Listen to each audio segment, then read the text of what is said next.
It says live. I'll do the countdown. Three, two, one, and we are live. Welcome everybody here to YouTube, the Unrestricted Paranormal channel. I'm your host Dan Holroyd of the Southern Michigan Paranormals. We've been a group for well over 17 years. As you all see at the lower part of your screen, there's my new co-host of the Unrestricted Paranormal show, Drew. Everybody say Howdy, hi to howdy, Drew. folks. Drew runs the Midwest Parahistoric Society as well as Mysteries Living Histories. Did I get it right? Close. Little Histories Living dyslexic. It's living histories mystery. Living Histories Mysteries. You know, I can never get it straight. As you see up to the right there, we've got BRICKEY with us. He's a return guest, and he just reminded me off air that it's been 6 years since I've had Barry on the show, and I'm very remiss.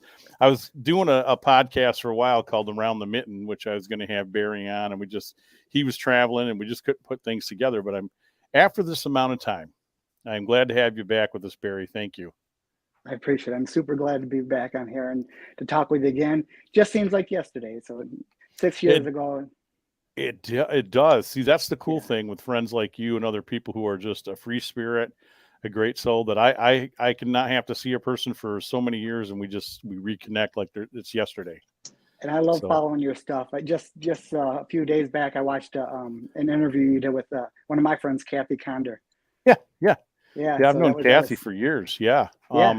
You'd almost say we had an unabated, if I could use that word. I don't know if that probably fits what I'm going to say here, but we kind of had a rivalry, where she was doing things in Allegan. I'm down here in Kalamazoo, but she was friends with some folks that I'm not quite friendly with for obvious reasons. And I never had a thing against her. Kathy had come to two of our conferences, back in 2009, 2010. And I was always aware, and we attended, I think, two of her things up in Allegan. But, she's been doing this even longer than me. And I've counted the years. I've been at it about 22 plus years now. I guess you could say 30 or more if you count stuff before I formed SMP. But she's good lady. Good lady. Real nice. Yeah, she's been super busy lately. So it was good to hear her on your show. But we are here to talk about you. Now, the way I met you is I came across the book that you had written all that time ago. Remind everybody, what's the title of the book? Remind everybody. The book is called The Silence. Right. And that's based on a real life experience you had with the paranormal. And I want to talk a little bit about that as we go into the show and what you've been up to since. Now, if everybody doesn't know, Barry is a very accomplished musician in his own right. I know he has a thing for the Beatles because he does a crap load of Beatles songs. Anytime I view any of his videos, he's doing a Beatles tune. And where are you currently playing right now? Anywhere that'll pay me. So. Everywhere and anywhere. No fee is too big. No job is too big, right? Yeah, absolutely. It's actually, once COVID restrictions happen, and for a while, myself and other musicians were doing things Facebook Live and all different ways. At one point, I recorded 200 straight days of acoustic songs that I normally cover. So I would do a song a day for everybody just to enjoy it. So once we're able to get back out and playing again, it's just like, especially in the summer and fall time, an outdoor venue. So I just played a show recently in Gibraltar, and then I have a show in Westland. So downriver areas and other places like that. Yeah. I got a Ghostbuster group in downriver area there, and he's a police officer, as is his fiance, soon to be wife, I would assume. I'm not gonna say his name in the open, but there's a downriver Ghostbusters part of our coalition. So hopefully you guys will run across each other at some point.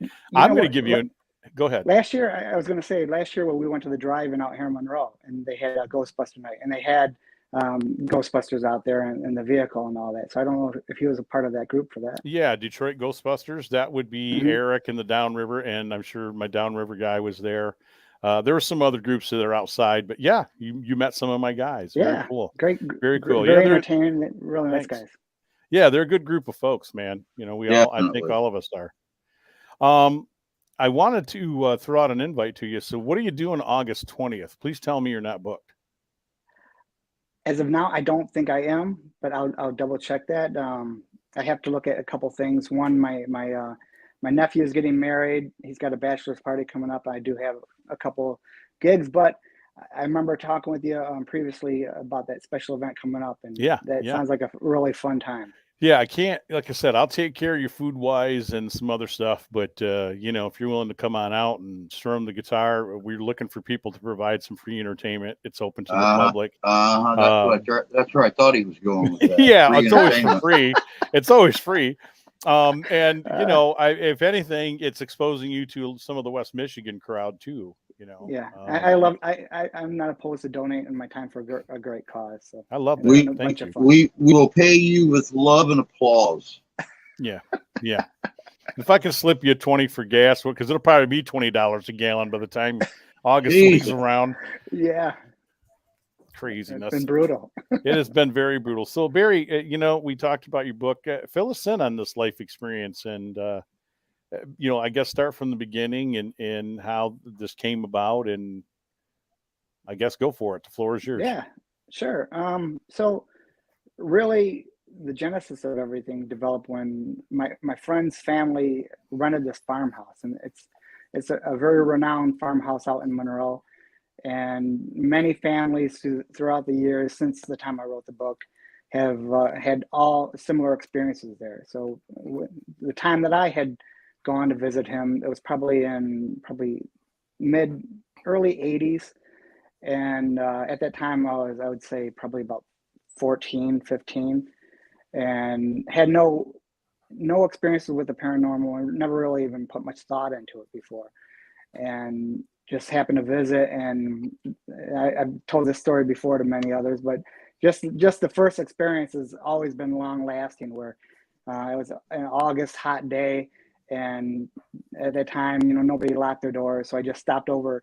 My mom dropped me off to go in to see them, and I went up to the front door, knocked, nobody answered. I went inside and kind of looked around the house a little bit, and then I went into the living room, and I was standing there, and then I could hear somebody walking across upstairs in his bedroom, and I heard it go from one side of the room to the other side. It stopped and will move and shift, go to the other side. So it was really heavy footsteps. It wasn't just basic creaking of a floor. It was movement going on.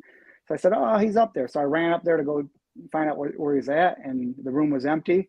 So I went to the next room there, empty, nothing was going on. So I went back downstairs, and there was when you come down the stair landing, there's a phone right there. So I knew the neighbor. I figured they might be next door there. So I called the neighbor's house, and as I'm dialing the phone, I could hear heavy footsteps coming down the stairs. There was the floorboards were really creaky, so you could just hear that heavy squeak sound coming down the steps.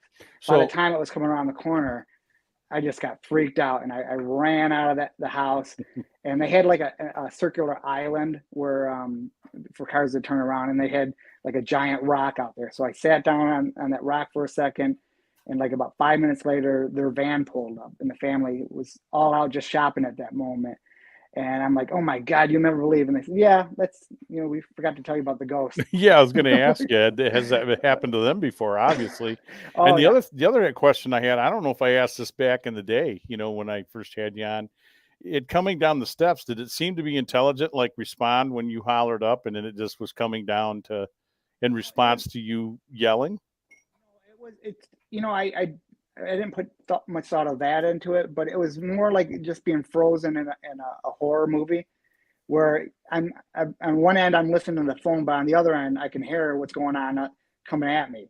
Right. And as it's approaching, it's getting louder and louder, and you know, I know there's nothing else that could cause footsteps coming down the stairs like that. Right. So I just realized once it came around the corner, I had to get out of there. It was just flight time. So I knew right then I didn't want to see what was going to face me. Right.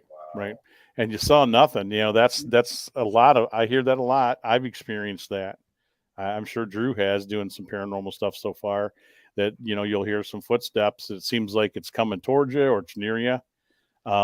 I've had an incident much like you see on TikTok where somebody's looking down a basement set of steps and they hear somebody running up towards them. I've had that happen once before too. And I didn't run away like on TikTok. I stood my ground, but then it's like it's halted, but you could feel the cold air and the energy just instantly change, you know, in that space. But absolutely. I just a couple hours ago, I finished uploading the video from the Friday night investigation there at the City of David in Benton Harbor. Yeah. Yeah. And I noticed that there was a couple places where you didn't hear while we were there, but I picked it up on the recording of footsteps or shuffling feet or something, especially down there in the basement of the Lion House. And then when I was at the train depot doing a voice recording, waiting on the guys, I heard sticks, what sounded like sticks snapping or a pebble shuffling on the concrete floor. And I'm just kind of looking around. It's like, oh, wait, that's what I'm doing here. I forgot. I'm investigating all these little shuffles and cracks and pops, and I'm not supposed to like get scared. Right. But I'll tell you what, in a couple places, bud, it made the hair stand up. How old were you, Barry, when that happened? Do you remember? I would say I was probably about 14. Oh, so yeah, young. Yeah, Wow. I was young. And the other thing that you mentioned was exactly what happened too, is that the two things I remember were the sounds, how I felt, how, perceptive of the hairs on my, back of my neck were raised. But the first thing I noticed when I went in there, as I said, it was really hot out. And, then they didn't have no air conditioner. So it was just kind of like leaving your windows open. And when I went inside and was in the living room, it was freezing cold. I mean, I was cold just standing there like, what? I was trying to understand what I was feeling at the time. Like, why is it so cold in here? And then just the madness happened all at once with the footsteps. But from that point, I mean, it was an eye opener. But it's funny because as teen kids, we kind of relish that. So once over the initial shock, I had just gone over at his house really for the first time and got to know the family, which is still to this day my best friend and one of my band members. So we've been musicians since that point. And we always kind of embraced that. So once we learned what was going on, we knew things were happening in the house, from so many things, from door handles shifting to things moving in the attic, to things being left in one spot, being moved across the room to others. He told me a story years later about when he was living there for the first time. And I never put this in my book, but it was really kind of a traumatic thing to hear what he was talking about. And he had mentioned one time he was laying in bed and his stepfather was a really large, big, kind of biker looking guy. And the door to his room opened up and he saw this big shadow come kind of walking into the room. And it wasn't uncommon for his dad to do that, to stop by to see him. And the shape came into the room and it sat down. He had a waterbed and it sat down on the edge of the bed next to him. And it just kind of looked down at him. It kind of had his arm on its knee, just staring at him. And he's like, hey, and he couldn't see anything because it was really dark in the room. There's, a little bit of the light of the moon that was reflecting enough for him to see there was a shape in there. And he's like, Dad, what's the matter? What do you want? And nothing came out of the shape. It just was staring at him. And he's like, Dad, what do you want? And then finally, after a couple of questions he asked, he leaned over and turned on his light switch real quick, and there was no one in there with him. Wow. But he felt the indentation on the bed go down while he was laying in there. Yeah. He told me that years later, and I was like, geez. So it was always common, that so much so that his friends from school would always want to stop by the house to see what was going on. Check out the haunted house, right? Yeah, right. Everyone in the whole area knew about this house, and they would all witness certain things that would happen. We'd have, when we got a little bit older, we would have, teen parties, and some friends would get dropped off. And I remember one experience where a friend's dad, or the friend was there, and he was so freaked out that things that was going on, he called his dad and wanted him to pick him up right away. So the dad came and pulled into that driveway, and the van died and it wouldn't start. And they had to push the van. I remember watching them pushing it out to the side of the road, and then it started. Wow. And it was just like constant. So you need to do a volume 2 to that with all those extra stories, man. I've had a lot of people ask me about, whether I had planned to continue it, and it's just, it's continued on from other families. And Yeah, and I after the book came out, I talked to 3 different families that lived there afterwards, and they all recounted the same exact story. So I had a chance to go back in there with the families that were living in there, and they invited me. They wanted me to bring an investigative crew out there, which we did from the West Side and Kathy's group. Oh, yeah, and there you go. Yeah, so it's just been amazing talking to other people that had the similar experiences that could validate it. Because I've always been, even after that happened, I wouldn't say skeptical, but I've always needed plausible, reasoning behind anything like now, that. Does your friend's family still own this? Is it still in their hands, or? No, they moved out probably, I want to say, toward like 87. Oh, okay. So they were there, probably one of the longest standing families that lived there. Again, they rented it from a senior couple. We knew the couple. We were friends with them. But again, they probably stayed there.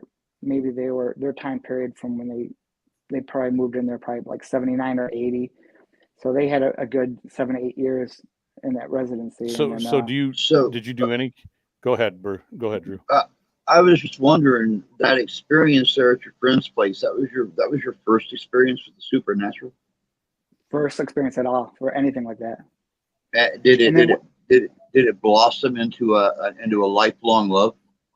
Yeah, it did actually, and it heightened my awareness. And which is strange is I don't know if I'm some type of a beacon for things, but I've had many other experiences that before maybe I or someone else may have just overlooked. And from any time I went to did a book signing with Kathy's group over on the West Side in Allegan, and we went to an old theater and I witnessed things there that I had never thought I could experience before. It was amazing. Yeah, I forgot that you had. Sorry, I didn't mean to yell. I forgot that you had come over for that. I had seen it advertised, and I had something else booked. When you guys were doing your thing. Otherwise, I'd have come up and said hello. Because if I remember right, I think I got a copy of your book that you sent to me, if I remember correctly, because I know I have it upstairs. I got stuff down here, and I have a bunch of stuff upstairs from everybody sending me books. But I'm sorry I missed that. I'd love to read that. That sounds like it's a good read. It's a good read. It's very he's a good writer. I don't know if I ever said that to you, but it's I appreciate that. It's very smooth in its transition, and it reads like you're sitting on a bar stool telling your buddy the story, more or less. Wow. It's a fictional story, and I created an atmosphere of I wanted to pay homage to Caseville, Michigan, where my grandparents built a cottage. So I created the whole story of this family, a mother and her 2 children that were living in Caseville and relocating. But all the incidents, I would say probably half, 50%, maybe 70% were actual incidents that I witnessed, that other people witnessed, and that the house that I was describing. So it's all kind of woven into a storyline of reality, even though it's a fictional story. It's so much so that when the book came out, the family at the time of the book's release was living there. I got contacted them from a nephew of the person that was staying there read it and gave it to the husband and wife, and the wife read it, and there's some things in there that were kind of disturbing for her, that she was worried about her own children's sake, and what she what I had actually witnessed. And so she wanted to talk to me and to find out as far as things that she was concerned that were happening to her kids. And it was kind of similar with the age group of the kids, and she had a child with special needs. So, and when she talked about it, it was just like going back in time and just reliving all those things. And then she had asked me, hey, would you like to stop by the house and visit the house again? And at this point, I hadn't been in there since the mid 80s. So, and this was like 2008 that I had a chance to go back in there, and everything was almost the same. The same type of, nothing was really removed. The carpet and things like that. So it was just like a whole new experience. It was sitting that's there. Strange. Were you apprehensive at all about going back? Or? No, I was super excited. I'd always wanted to go in there. In fact, just before she had contacted me, and this it was in transition where before that family had moved in, the landowner had the place for rent, and a friend of mine who actually I mentioned about the stepdad, the shape. So that was my friend's father, and she had lived in Florida for most of this experience, and every summer she would come into town and stay there. But there were certain things that she couldn't recollect, like the parents' room, the bedroom, and because they always, kept the kids out of there. But she always wanted to see the house again. So we had a chance where the place was up for rent, and we stopped by there, and the landlord lives right next door. So we had called the number, and they said, "Oh, would you like to visit the house right now?" And we're right there in the driveway. And we said, "Sure." So they brought us into the house. It was just getting dark, and you couldn't write a better script. So the first thing, the room that she wanted to see, her parents' room, was the first room that he wanted to take us in to show us. So we go into the house, and he turns on the light switch for the bedroom, and the light bulb explodes. I kid you not. You couldn't have set that up any better. It just popped and blew out. And he says, "Oh, sorry about that. I wish I could show you this." And we were just laughing. That's nuts. And I had a camera, and I was trying to take some pictures, and nothing really came out. It was like just blurs, and but it was enough to say, okay, it was like a wink and a nod and say, "Welcome back,"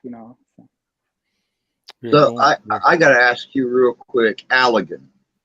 Yeah. I've talked to Danny about trying to get something set up at the Jailhouse Museum, the theater, out at the grounds of the old German internment camp, and on the grounds of the Yellow Motel. And so what was the theater like? Because I've heard a lot of mixed stuff about the theater downtown right there. I had a great experience. I loved it. I mean, it was just the history of it, just being in that environment was really impressive. But there's a lot of investigators in there, so sometimes you have to kind of take a moment to breathe and be by yourself a little bit and avoid outside interference with noises. So at times people would sit in different sections. But one thing that was really stood out is that they had a huge stage with a velvet curtain in the back, kind of like the old vaudeville looking setup. So behind that curtain, you couldn't go back there. It was filled with all kind of chairs and tables and props and things like that. So you couldn't walk back there. So we were on the stage side of it, and one group was to the far left, stage left, and we were over on the other side. And I was probably in a group of maybe a circular group of, I think there was 5 or 6 of us. So on our side, we were just kind of trying to make contact with whoever was in there. We had heard that there were children in there at one point. And to the other side, they were connecting. They had some, like a ball, and they had some other toys. And we didn't learn this until later, that in their circle, there was a spirit that was pushing around the ball, and they were playing with a child. So on our side, we're all sitting there, and we're just kind of talking with each other. Nothing's really happening. And all of a sudden, out of nowhere, I start hearing this like child sing song, like, and I was like, that is really weird. And I'm looking around at everyone else, gauging their facial expressions, and no one's really doing anything. I'm thinking, okay, I'm going crazy, or I'm hearing things, So I'm just sitting there again, and I still keep hearing it, and it's going on. It's like, I can't picture if it's behind the curtain, but it sounds like it's right with us. So everything stops, and then all of a sudden, the girl across from me says, "Does anyone hear any kids singing?" And I was like, oh my God. And we all were like nodding, yeah. Nobody said it until that person finally came out and said it, and we all were hearing the same thing. So that Barry's like, yes, I'm not losing my mind. Exactly. It was validation. I was like, oh, finally. But that was enough for me. As I mentioned, I really need evidence and something, instead of just like, okay, this could be an orb.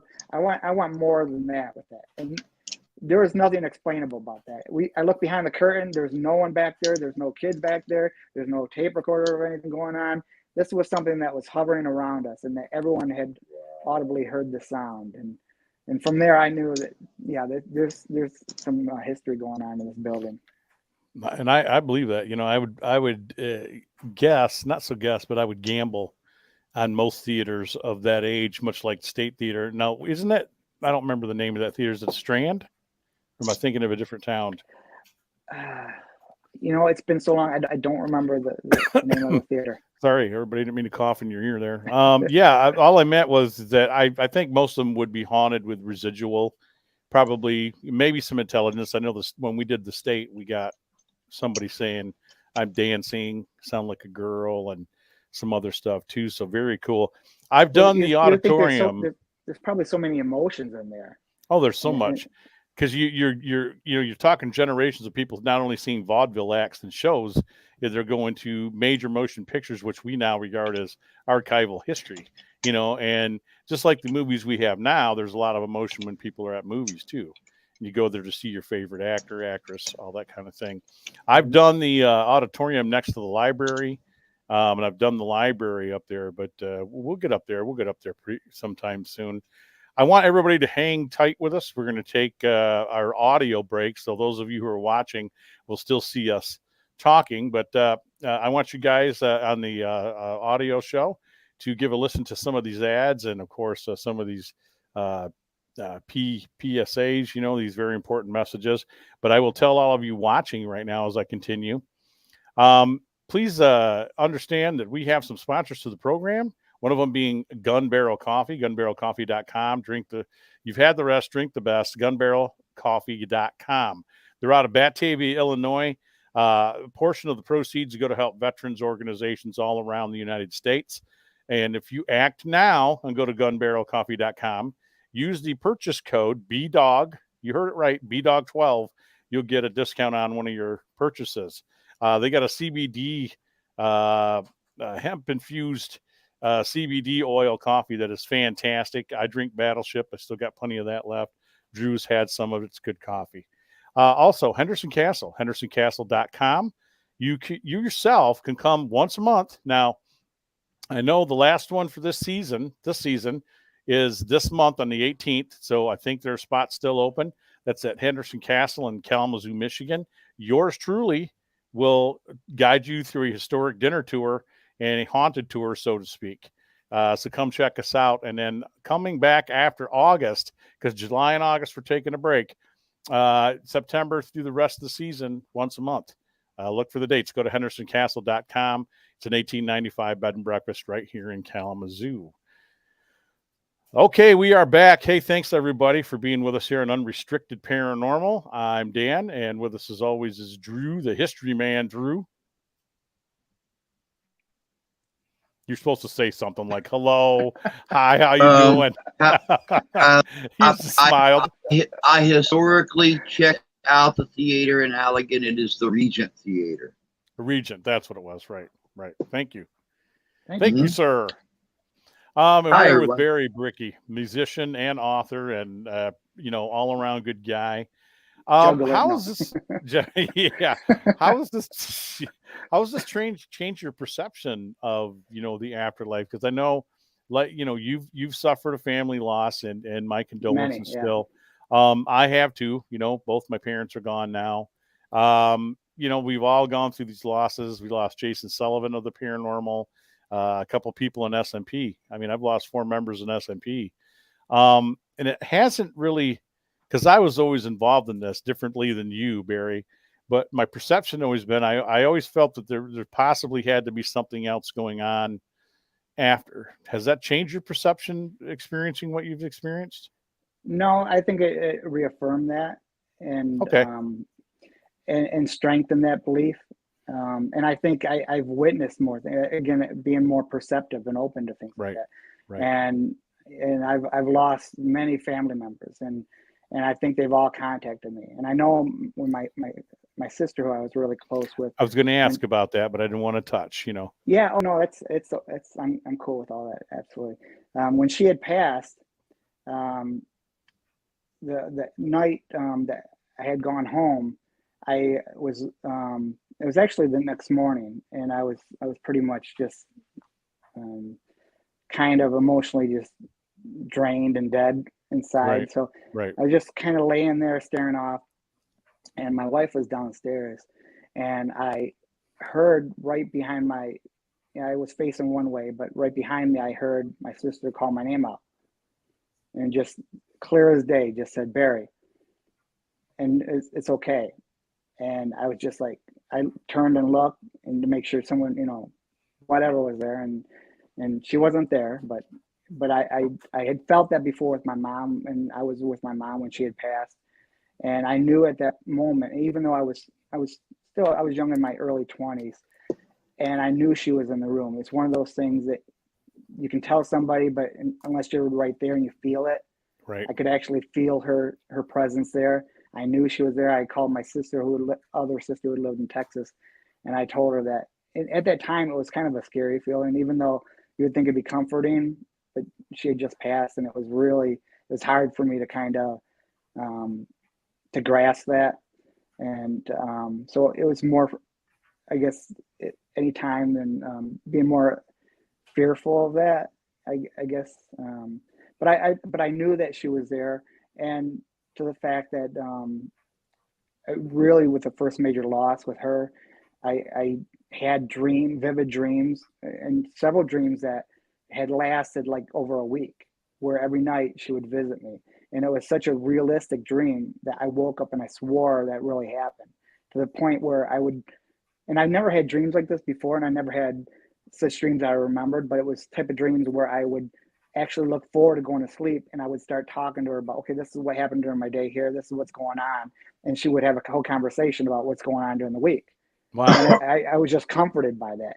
And then I'd fall asleep the next day and the same thing, until finally, she stopped visiting, until I think it was like many years later, where maybe been something where I needed her and wanted that connection, and she had popped in the dream again.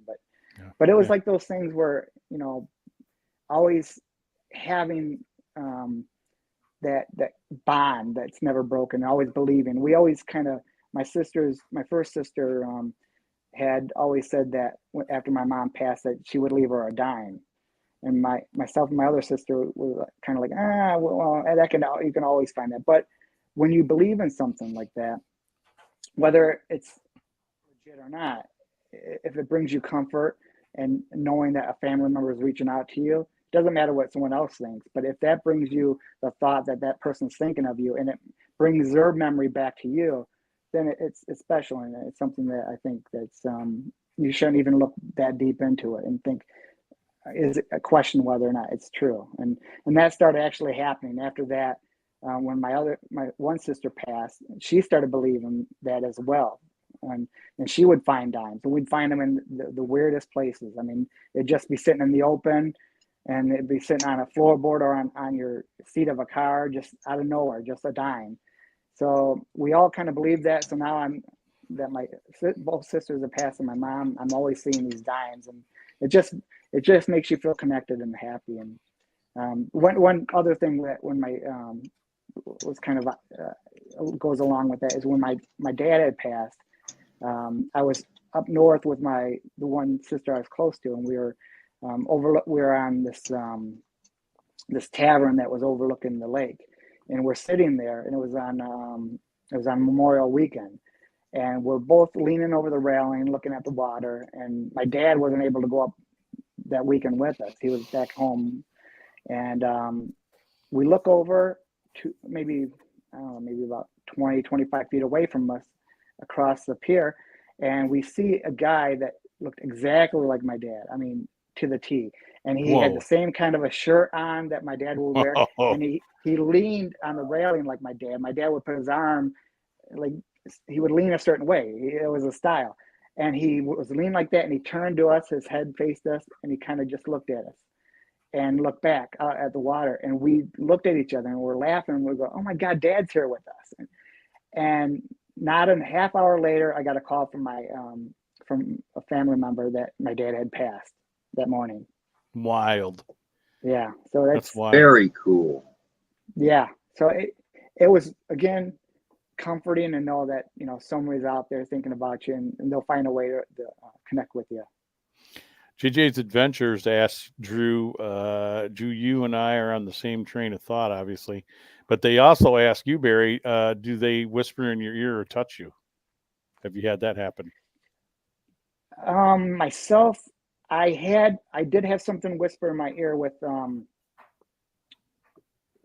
when I mentioned about when I got contacted again about the person that was living in the house I wrote the book about, and we went back into the house, and I brought a Western paranormal group to come and investigate, and we went through everything, and we had many experiences.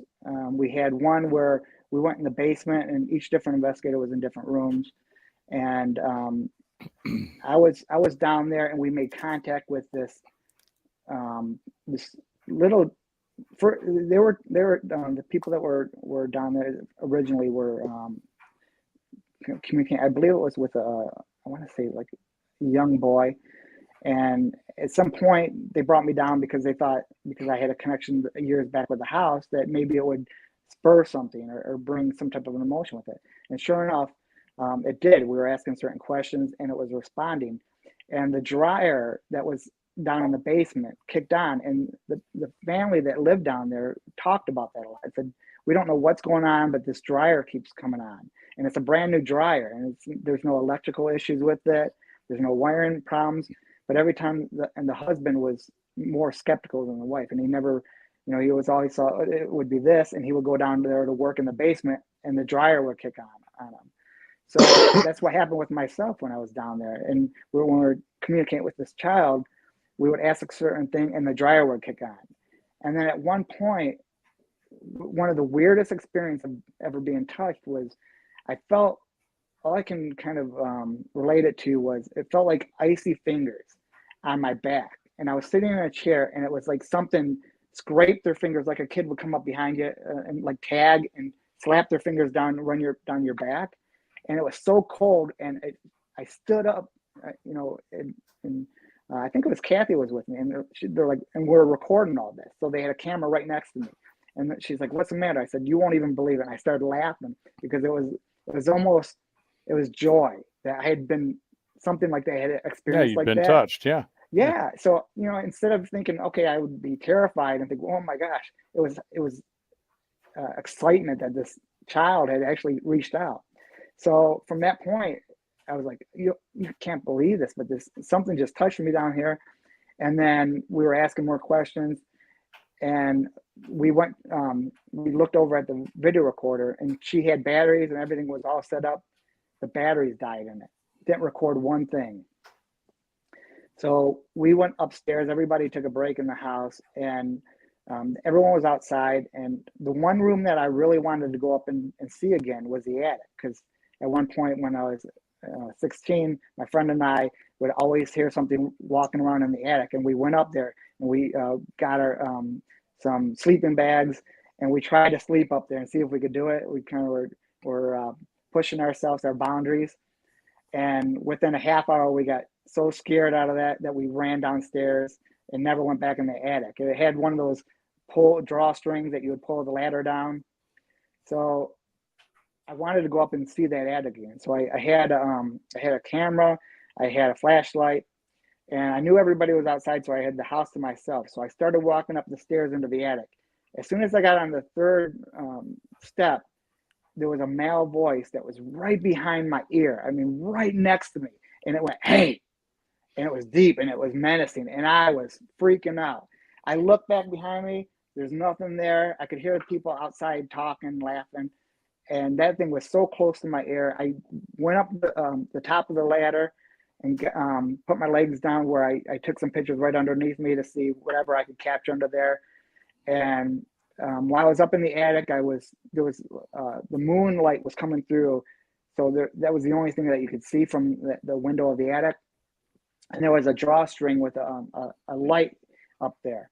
And when I first went up there, it was so hot and stagnant with the air. There's no air up there. So I'm sitting up there and I'm looking around. I'm taking pictures behind me, to the side.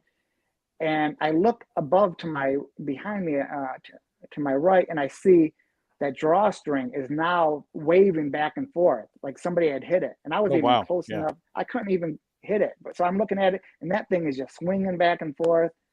That was, I mean, it was enough to tell me that there's something definitely up there.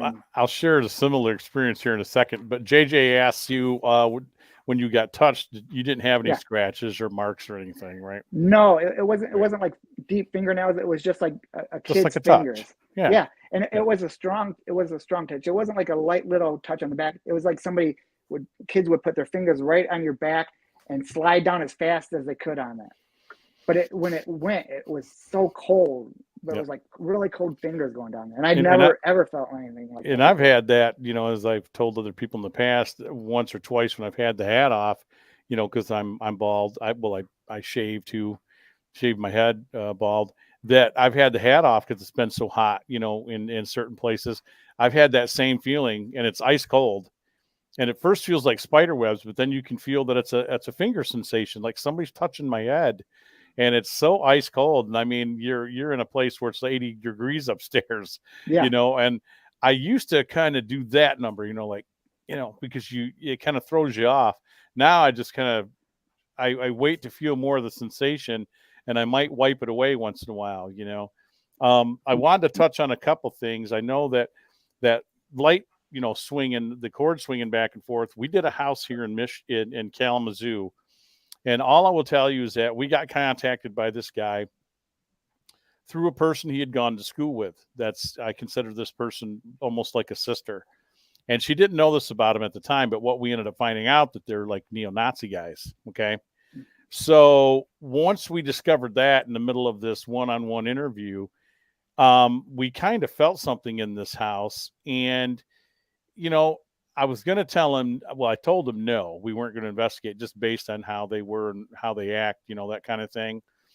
It's a whole long story, but while we're standing in his attic, this is when we noticed all the German artifacts and all the stuff that he had upstairs. And as we were talking, my friend John Miley, who used to do show with me years ago, was our skeptic, and he elbowed me. And as we looked, because they have a single hanging light just right of us, and then there's a fireplace stack in the middle of the attic. And so we can't reach it. There's no breeze in there. I mean, it's completely hot. And the same thing, except the light too. That light's just going back and forth, man, by itself. And me and John kind of look at it, and we almost said yes, just because the house had activity, but I wasn't going to be part of, a hate group type of thing. We made the decision to tell him no, and I told him why. And he was a little abrupt with me, but he went down the road. And sometimes you got to make that decision, the safety of your group and your integrity too, because had it gotten out, we had done this neo-Nazi guy's house, and a lot of people knew who these people were. I was having none of that, but that's a whole other adventure. The other thing I wanted to touch on is, okay. Go ahead, Drew. No, I was going to say, I actually wanted to touch on something he had said too, but Fishing had asked, in your opinion, why do you think basements are so creepy? For myself, I think it's a childhood fear. And one thing that I mentioned about a lot of the book is based on incidents that happened, but a lot of it is based on me being a horror writer and of certain childhood fears. And that's one of them. When the whole book developed, even though I had the origin in my mind about what I wanted to write about the story, it really didn't come into fruition until I had this one dream that was so vivid. And it dealt with when I was growing up. We had a sump pump in our basement, and in the basement we had these saloon type doors that would open. And I, being a young kid, I was always afraid to be down there by myself. If someone left, you would always hear that pump going, and for some reason, basements terrified me. So, especially with that room, and so I had this dream about that well. And about that little, about the swinging doors, and about something coming out of that crawling out of that well. And that's actually the opening scene in my book was straight from that dream. When I woke up from it, it was like 3-4 o'clock in the morning. I just started writing everything down that I could remember from what caught my attention on it. And then once I wrote that, I thought, okay, this would be a great opening sequence to a book. And then I said, okay, this is the time where I really want to develop what I witnessed as a kid. Yeah. And and my answer as a paranormal guy, I've talked about that, is to, as many of us as children, until we got older, we were always told, no, don't be going down in the basement. I think more or less it was always dark and dank, and Michigan basements themselves, they're just stink. My basement I'm in right now, we have a humidifier going because, it stinks. But, it's that don't go down the basement thing. And I remember relatives teasing us at times because, the booger man lives down there, that kind of stuff. And it was because grandpa or dad had chemicals and other things in the basement. I don't think he had killed anybody or had anybody chained up down there. That never seemed to be the case. But I don't know. I will tell both of you, that I've often asked this question is, when we do some places, we seem to get activity in the basement and an attic. You just talked about an attic. And I ask myself, and I've asked the spirit world physically during a ghost box session, why do you hide in the basement and the attic? And I don't get any type of satisfactory answer. I get some small things, but it just seems to be the place where they congregate. And I will never understand that. I don't think I have an answer to that that's satisfactory to anybody doing paranormal, other than it just seems to be what happens, Do you think it would be, as far as something that's private, where if they didn't want to be acknowledged and wanted to be away from any noises or from... Absolutely. I've given that thought that maybe that's their harbor, where they don't have to deal with all the living people because you're in between the living space. That's a great insight, Barry. Yeah, absolutely. I've often thought that too. My own personal fear with basements, or, well, anything underground, is you're not supposed to go underground until the end time. So having that claustrophobic, right outside this wall is the cold, dead earth. This is where I'm going to be in the end, and it's just, I was that way during the investigation the other night down in the basement of the Lion House out there. Even though it was huge, I felt claustrophobic. It's the same as growing up out in the country. We had that little well house under our shed, and I mean, it was no more than 6 feet by 8 feet, but that's where the water softener was. That's where the sump pump was. That's what, it was always wet. It was always cold. But that's where my fear. But the thing I wanted to touch on that Barry brought up was the situation with your dad. Right. I had my very first paranormal experience. It wasn't me, it was my mom, but she told us about it. At 1972, we were in South Carolina, and my mom got woke at about 1 o'clock in the morning, and she swears to God her dad was standing beside her at my aunt and uncle's house beside her bed. And she said something about, "Daddy, why are you here?" And he said, "I wanted to come say goodbye. I won't be there when you get home."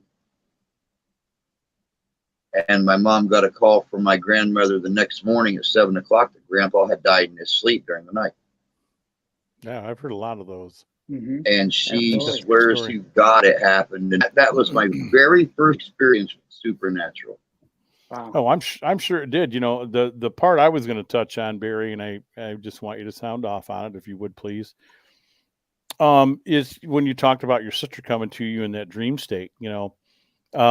We have theorized for years, all of us doing this paranormal thing. I mean, well over 80, 90 years, that the dead do contact us more likely in that dream state because, they may be talking to us in our ear, or maybe it's an easier way to infiltrate, our mind.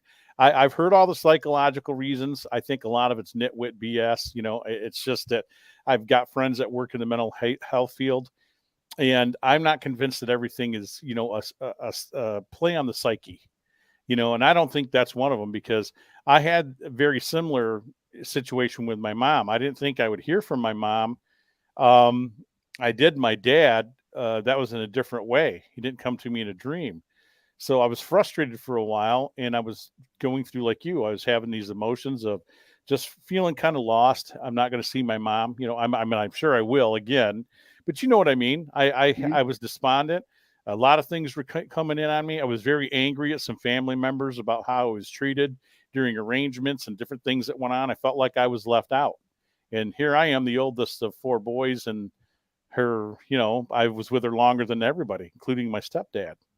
So having now lined up what was going on with me emotionally and mentally, she came and said the same thing, said, "Hey, it's okay." And she lit up a cigarette, and she looked like I remembered her, like in her 30s. And she had her hair done up, and she's real pretty. And she looked at me, and I go, "What are you doing?" And she goes, "Well, I can do this here. It's okay. It doesn't hurt me." Like she can do the things she wants to do. And it wasn't that she appeared in a place that I recognized until for a few seconds. Then I realized I'm in the basement of the house that I won't say grew up in, but I say I matured in. I grew up in it. I finished high school in this house and all this stuff. It was at our old house on Berkeley, and we were down in the basement next to the steps. And I remember looking at the steps as my mom was speaking to me, and it was so shadowed and dark under there. It was like, like you couldn't see under the steps. And after she said that to me, I looked at her and I said, "I loved you." And she said, "You're going to be okay." And she walked around me, and I turned to ask her one more question, and she went under the steps, and that was it. It was over. And like you, I woke up very emotional, very sobbing, in fact, and told my wife that I think my mom came and spoke to me and told me, like your sister did, that it's okay. They're in a place where for them, they've reached a point of joy and some happiness. I don't think all spirits experience that before people start asking questions when they see this later, they email me, because I think heaven is a different version for a lot of people. That's just my guess. I don't know. And not everybody comes back to a loved one. I have people ask me that in lectures all the time too. And just like with spirits, it's not something you can do on command and say, "I wish this would happen." It's right. If that person has something unfinished, and maybe there's that connection that they want to get a message across, and they're not ready to go, then they're going to make any means possible. And for the person that is open to it and can see that, then they're gonna have that moment. But for someone else that is always going to find an excuse why that's not, someone can easily say, "Well, this, you can explain this because of this and that," then they're never going to be able to see that or witness that moment because they don't want to believe it. That's a great way to put that. And I hate to bring up corny movies, but the one that sticks out in my head is The Sixth Sense. When Bruce Willis is dead for the entire movie, and he's talking to her, and finally at the end, when she's sitting asleep in the chair, she hears him when he's whispering in her ear while she's sleeping. And I can't help but wonder if maybe that movie was purposely done that way because of what Dan said, the ease of communication when we're in that subconscious state. That I don't know. It just seems very. I can tell you a little history on that. There were people involved in that production that were into what we do. So I think you're absolutely right. I think that was put in there. A lot of stuff in that was put in there for a reason. The same could be said for White Noise. Now, the guy who originally wrote about that story was a little upset in the way that they turned it into him catching some psycho killer and all this weird stuff. That's the fiction, the fictional part of the stuff that goes on, or nonfiction, whatever it is. What is it? Fiction is real. Nonfiction. Help me out here, Barry. Yeah, nonfiction is real. Thank you. So the fictional aspect to that was that part didn't happen. But I remember him early on before that movie deal. He was coming on with Art Bell on Coast to Coast AM. So White Noise is exactly what we do. With people are still doing like water, smoke. We do radio signals because my theory is I operate on the Tesla idea that everything is vibration, energy, and frequency. And that's not just a theory. That's the science reality.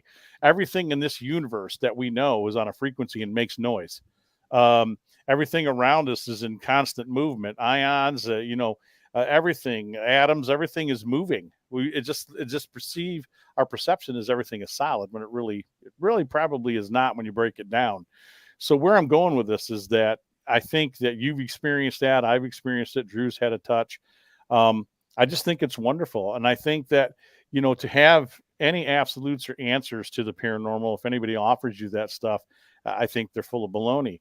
You know, Kathy might have, just to bring up Kathy might have a different idea than I have, but we agree to disagree, but we do the same work and we get along great. You know, because I found out by interviewing that we had a lot more in common, as you found out, and I found out than I ever thought we did before. So that's amazing to me. I don't think it's any one aspect of faith. I don't think it's any one aspect of metaphysical. I think there's a mixture of a lot of, and science too. I think there's a mixture of a lot of things going on that we just don't quite understand. And I don't think we're supposed to. To be honest, I don't think we're supposed to have the answers, but we are allowed this great gift that we encounter this stuff. And I find it to be intriguing. And I think there's more positivity and beautiful stuff that happens with this than there's negative. I totally agree. I've only been part of some small stuff that's been slightly negative, you know, and I have odd feelings here and there. So you've written other stuff. Tell us a little bit about that. What's the other things that you've written? Well, that's my first book. I've written books of poetry, and I'm a songwriter. I have an album that's out, but I have been for the last couple of years really trying to focus on a follow-up book. And I've been playing so much music and doing so many other things that I just haven't pushed myself toward that area. But over the winter, I started on again. You know, dreams are a really cool thing, because at one point that led to another idea I had for a book. And I just kind of sat there, got up early, and just started jotting down just how I did with the original one. I had a synopsis down. I had an outline of what I wanted to do.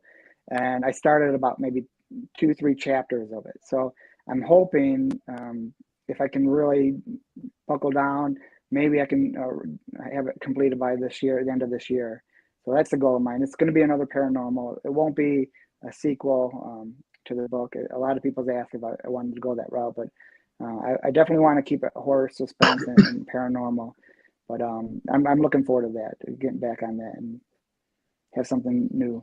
Very cool. Yeah, and I think if you come out to the thing August 20th, and if you stay after hours and as my guest and help us out with the community ghost hunt, as it were, and I've said this in the past, that I'd love to have you come over sometime, operate with me, come out with all of us, Drew's group too, and do a couple things if you'd like.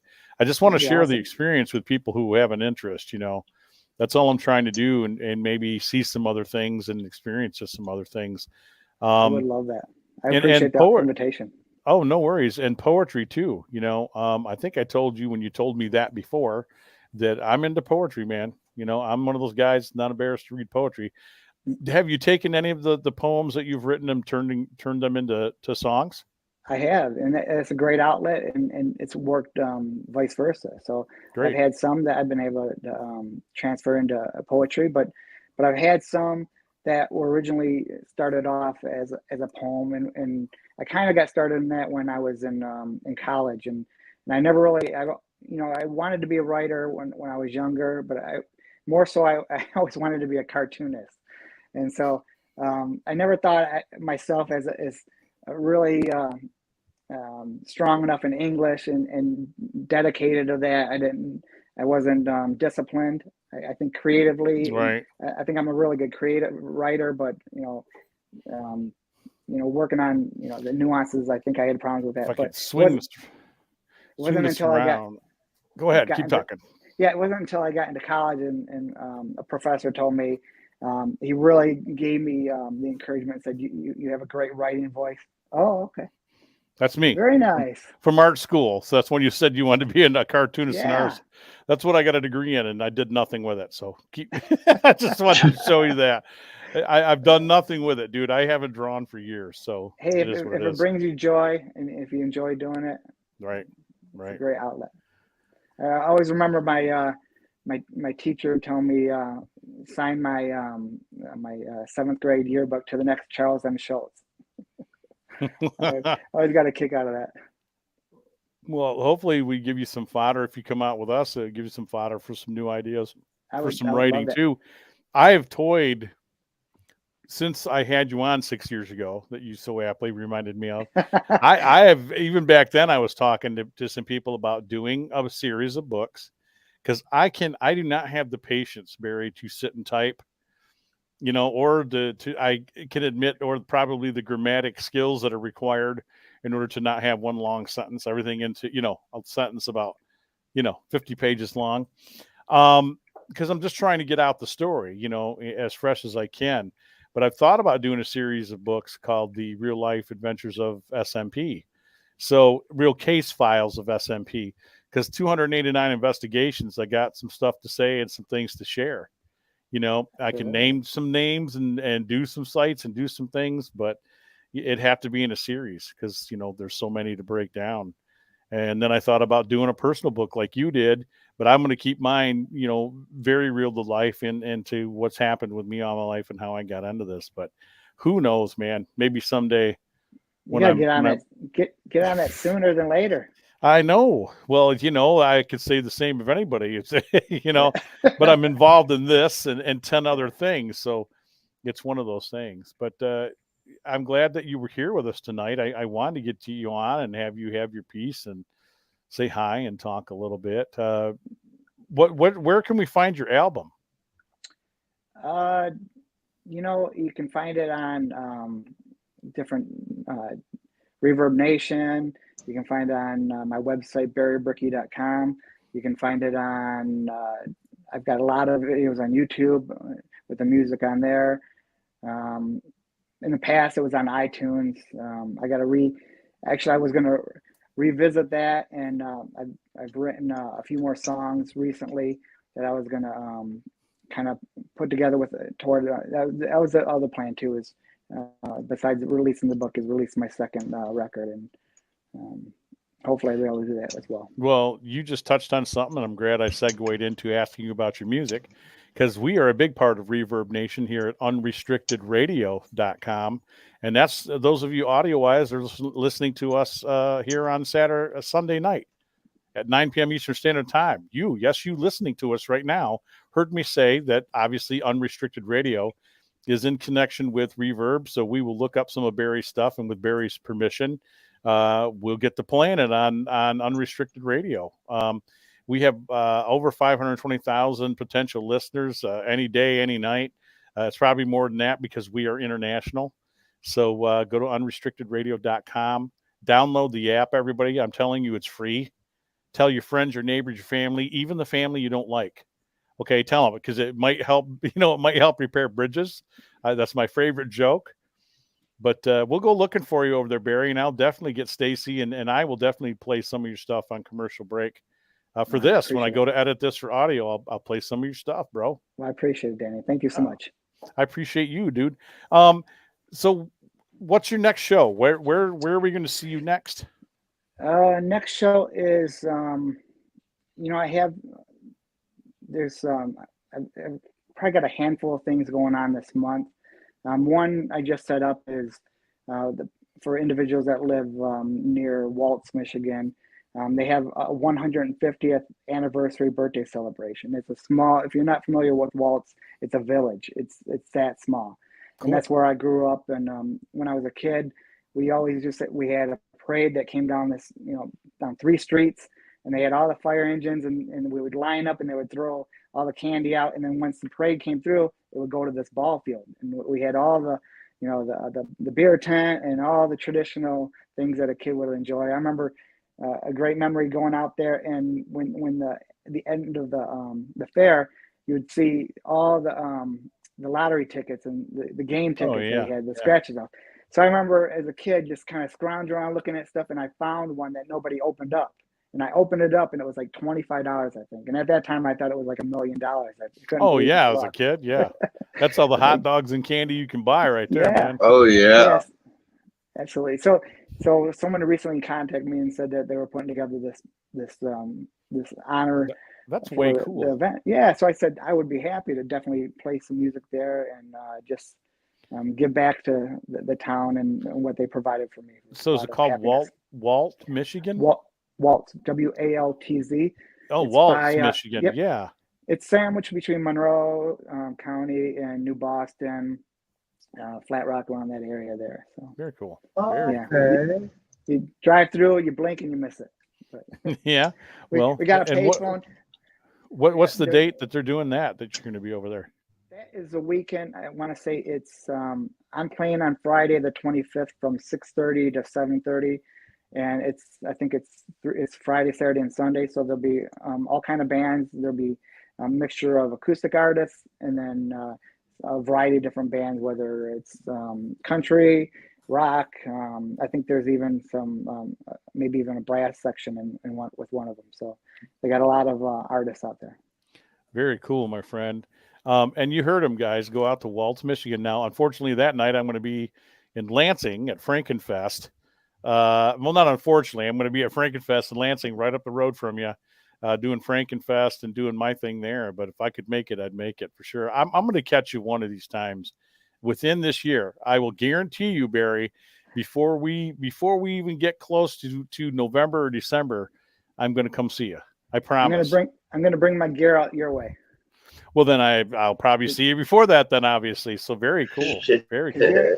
Your area has a lot of good things going on there. So people will love you, man. I enjoy your tunes, and you're just a laid back dude. That way you'll be able to meet Ken Livingston and Charlie Mensch. They play over here. So I got a few of you guys coming to play. Awesome. And share your music with the crowd and get some new followers and meet a lot of paranormal people. I've thrown out the invite to Kathy and everybody else. So if they can be there, I guess they'll be there. But, well, very cool. I love seeing your smiling face. You always have such a positive outlook on things. But it's just wonderful to hear you and see you. Thank you. Hey, life is good, and good. Got your health and, good friends, and, there's no reason not to smile. Yeah, I know we shared a joke offline. I wanted to run everybody by that real quick, that he was just in the Vegas area and he ended up getting another a light dose of COVID. And I said, apparently what you catch in Vegas obviously doesn't stay in Vegas, because he brought it home. But I'm glad that your health is better and you're doing well, man. Yeah. Yeah. I can't complain. So damn COVID. All right, guys, this has been Unrestricted Paranormal. Our guest, Barry BRICKEY, and tell them one last time. Tell them where they can find you on Facebook, and if you've got other stuff you want to shamelessly plug here, go for it. Shamelessly. No, you can feel free to add me on Facebook. It's just Barry BRICKEY, or it's maybe under Barry K. BRICKEY, but you'll see my mug on there, so me with the guitar. I've got all kind of music, as I was mentioning earlier.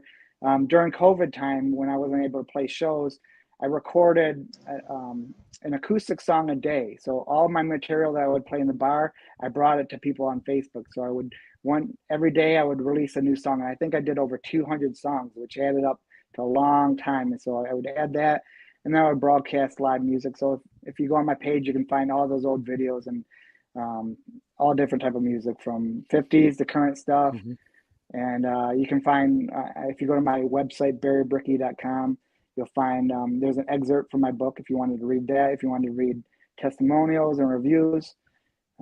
Again, I'm on SoundCloud, and I'm on Reverb Nation, YouTube. You can find my channel on there. So I think that's it. There you go. He's like a bad penny, everybody, just like me. Hey, Danny. Yes, sir. I just looked up Barry on Facebook, and he actually lives in one of the cities that I'm interested in going to do George Armstrong Custer's home and the 1812 battle site. Yeah, definitely. Not eyebrow. Yeah, now isn't the museum built? Isn't the museum built over where the house used to be?